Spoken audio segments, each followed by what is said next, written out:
Hi guys, Mark Palermo, Blip on the Radar, here today with a review of the Bela Lugosi biopic, Abraham Lincoln, Vampire Hunter. The historical liberty in the title, Abraham Lincoln, Vampire Hunter, could lend itself to a movie of creative wit, the sort of alt-bio fantasy and the Nikola Tesla elements of The Prestige, or that's attempted on occasion in Watchmen. But it's in the premise that Lincoln's political drive is based in vengeance, where rewritten history turns sour.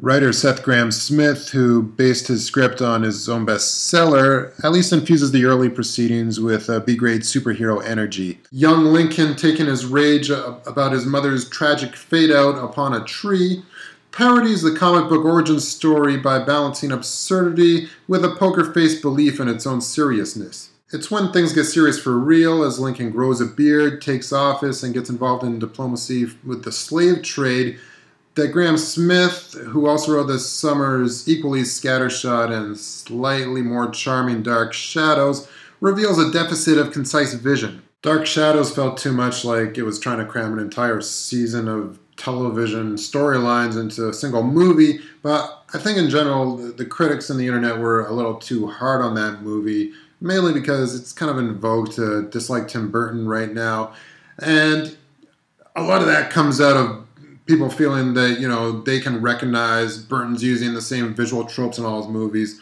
What a hack, what artist does that?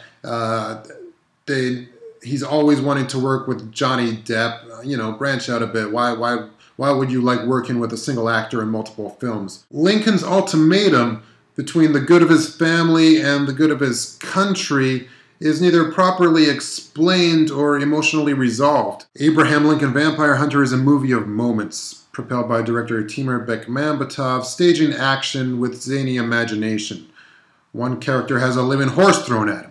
Bekmambetov's undying obsession with the bullet time effect from the Matrix movies, which he also used through his Night Watch films and in Wanted, is actually put into good effect here. It gives Abraham Lincoln Vampire Hunter a sort of weird energy. If the filmmakers could stretch that delirium further and then structure the film with some intelligence, it might have done its title proud.